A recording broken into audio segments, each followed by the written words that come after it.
Welcome to the Grade 9 English Language class of St. Peter's College, Colombo, Negambu branch. So today I'm going to do another competency level for y'all, that is competency level 6.1, constructs simple sentences. So you all know what sentences are, what are the features of sentences. So this is going to be another step. We'll see what it is. Active and passive voice. So before I step on to the grammatical lesson, first I will discuss about the general meaning of the two words active and passive. What do you mean by active? That means the subject of the sentence, the doer of the sentence, performs energetically in the sentence. Throughout the situation, the doer of the action or the subject performs energetically in the sentence. So that part is called the active voice. So when it comes to this passive voice, what is the meaning of the word passive? Passive means you are not actively engaged in the situation.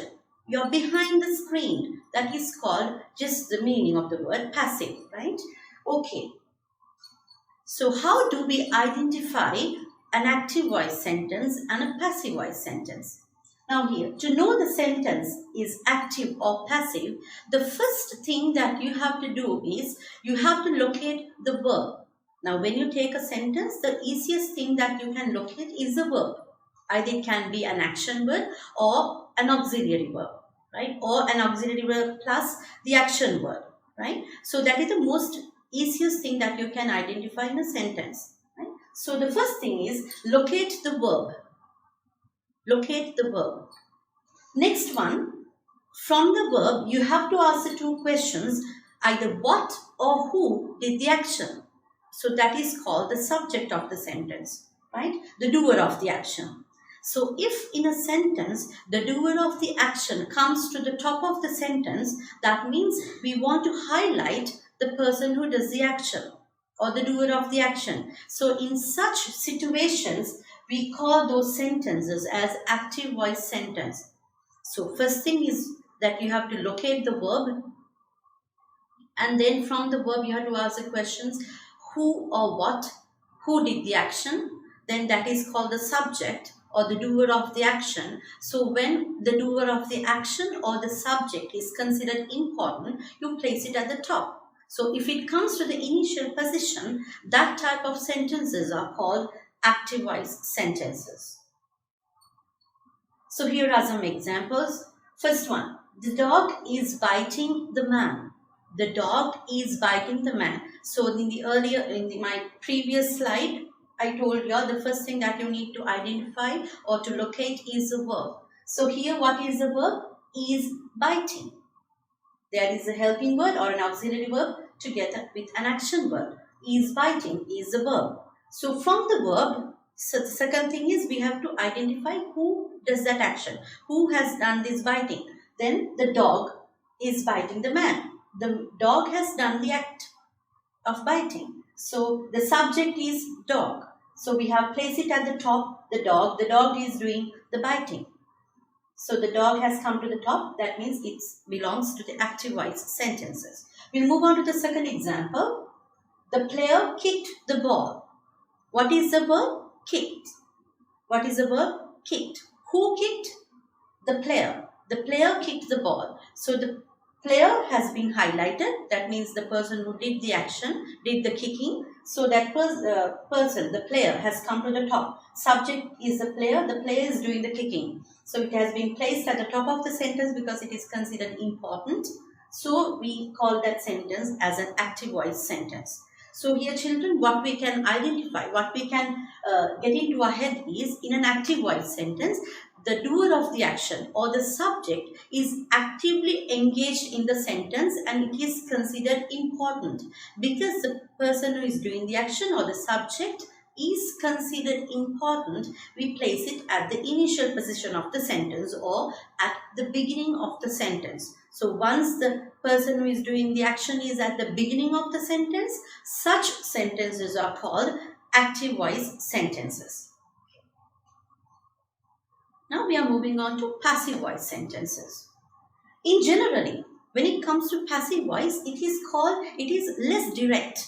It's not directly mentioned. It's not direct, less forceful. It's not forceful. The subject, the person who is doing is not forceful, right? So in such sentences, the doer of the action is passive, not forcefully enter to the situation. So use the passive voice in the following situations. So these are the situations where we can use the passive voice.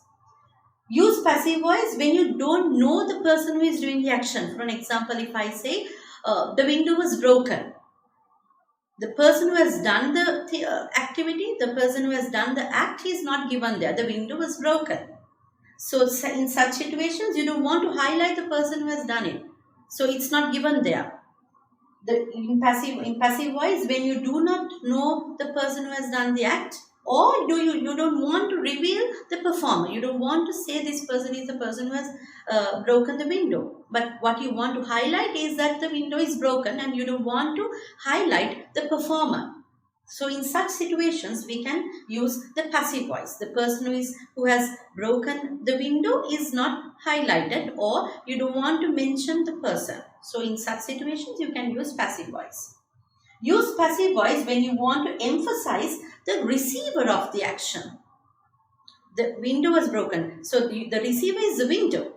So you want to highlight that, not the doer of the action. You are not considering the person who has done the breaking of the window, but you want to highlight that the window is broken. So you want to emphasize the receiver of the action, not the doer of the action. So in such situations, you can use this passive voice sentences. Okay.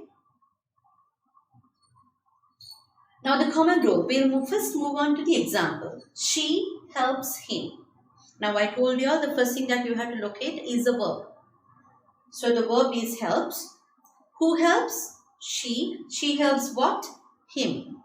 So bring the object first. Now we are transforming this active voice sentences into passive voice, right? Bring the object first. So now this is the subject, this is the verb and the object. So you bring the object here. So when you change this him to the subject, you have to use the subject pronoun. So he, and then choose the correct be verb. So according to this subject, you have to select the verb be verb, that is the auxiliary verb. Now here, this sentence belongs to simple present tense. So when it comes to simple present tense, you can use either am, is or are. So according to the subject, you have to use one from those three, am, is, are. So he is, and then past participle. Change the verb into past participle. Helps, when you change it into past participle, help, helped, helped, right? Okay, so word helped is there, and then you have to use the by form plus the subject. Again, the subject pronouns has changed here. Okay, so the answer will be he is helped by her. The given active voice sentence is she helps him, and when it comes to object, he is helped by her, right? Now these are the changes which come across when it comes to this changing of the pronouns. I, by me. You, same thing, by you. Then she, her, he, by him. It, by it. Then we, by us. Again, you, by you, same thing. And by they, by them. So this is the changing of the pronouns. You can keep them in your memory. Right. Now moving on. Now you all know. Now that was the basic structure of passive and active sentences. Now you all know what an active voice sentence and what a passive voice sentence and how you change it, right? So now we are moving on to these tenses. Now children, you all know that there are three main tenses. What are the three main tenses? You have the present tense, past tense and the future, right? So each of these tenses can be categorized into 4 subsections. So when it comes to simple present tense, you can say simple present tense, present continuous, present perfect and present perfect continuous. So there are 4. Likewise, if you move on to past tense, there are 4 tenses: simple past tense, past continuous, past perfect and past perfect continuous. So likewise, there are four sections, four subsections in all the three. So 4 into 3, there are 12. So there are 12 tenses. So out of those 12 tenses today, I'm going to talk about, according to your syllabus, you have the first three, that is simple present tense, simple past tense, simple future. In that section, I'm going to change the active sentences into passive. Simple present tense, simple past tense, and simple future. Active voice sentences into passive voice. Okay, right. Now we are first moving on to the simple present tense. So first I have given the structure of an active voice sentence where the doer or the subject of the sentence is considered important, right? So active, the subject is there, and then you have the verb and then the object, right? Then when it comes to passive voice, now you have to change the object and it will become the subject. Am, is, are. These are the three auxiliary verbs that you have to use, or the helping verbs. Am, is, are. Then verb plus past participle by who, right? Then example is given here. He eats hamburgers every day. He eats hamburgers every day. So here the word he has been changed into by form, by him, and eats what? Hamburgers. Hamburgers have come to the top. Hamburgers. Now the word eats is here. So when you take this word when you take this word eats, when you change it, hamburgers is plural. So hamburgers here are, hamburgers are eaten by him every day. That is how it has to be. Is that clear? We are moving on to another example.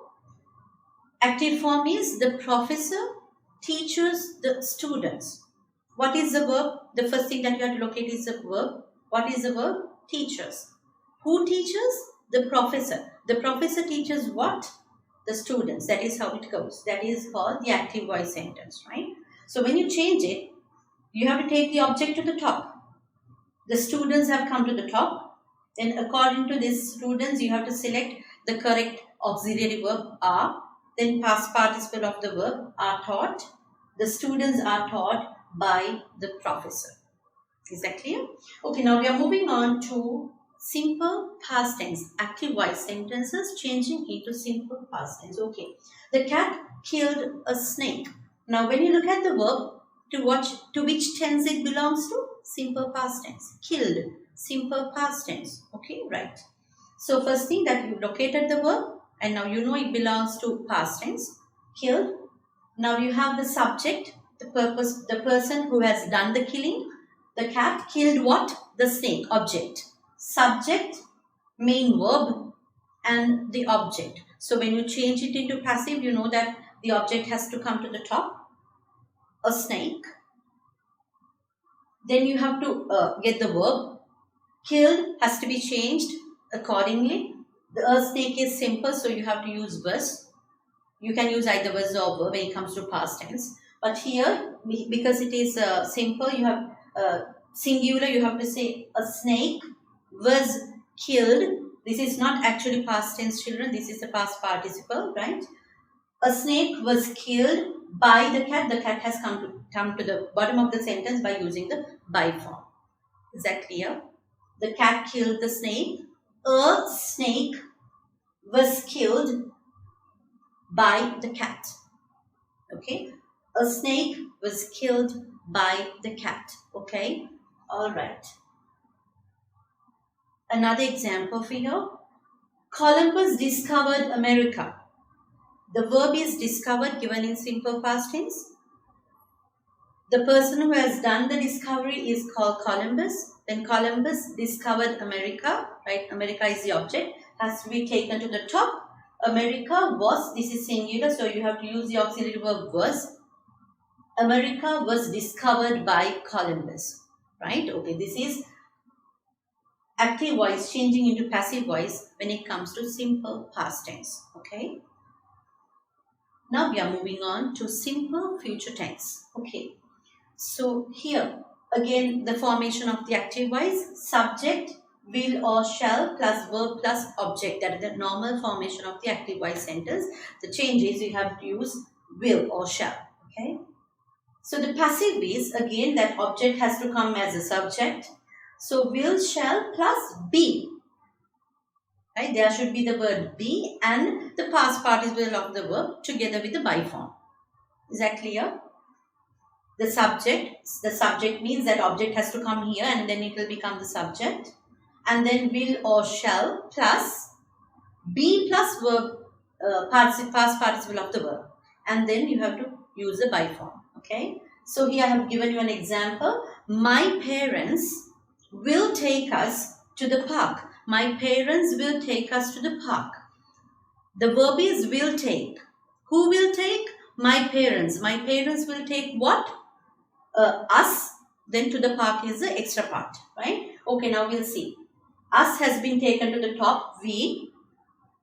Then you have to use will plus be plus past participle of the verb. So we have given we will be taken to the park by our parents.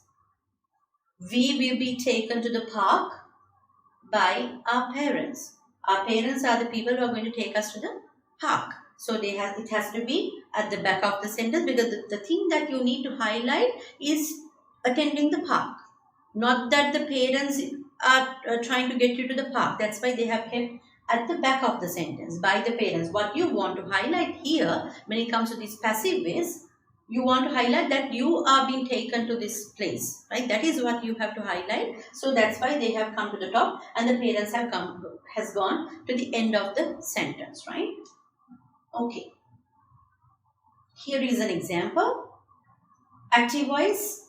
Carrot will bite fly if she ignores her again.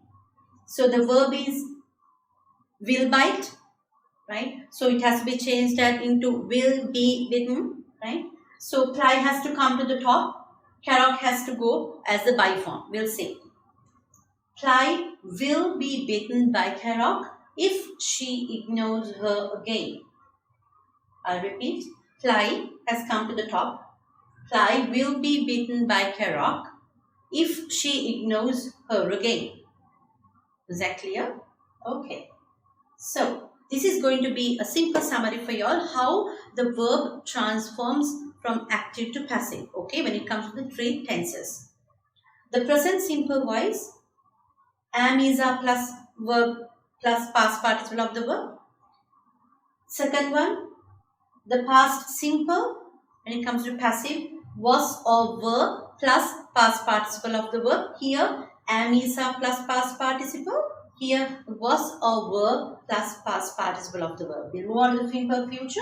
Will or shall plus be plus past participle. The change is here you have to use the word be, will be, right? So, will be plus past participle of the verb. So, I think it is clear for you all, right? Okay, this is going to be the end of my presentation. Thank you for sparing your time with me. Hope you enjoyed my lesson. Thank you and may God bless you all.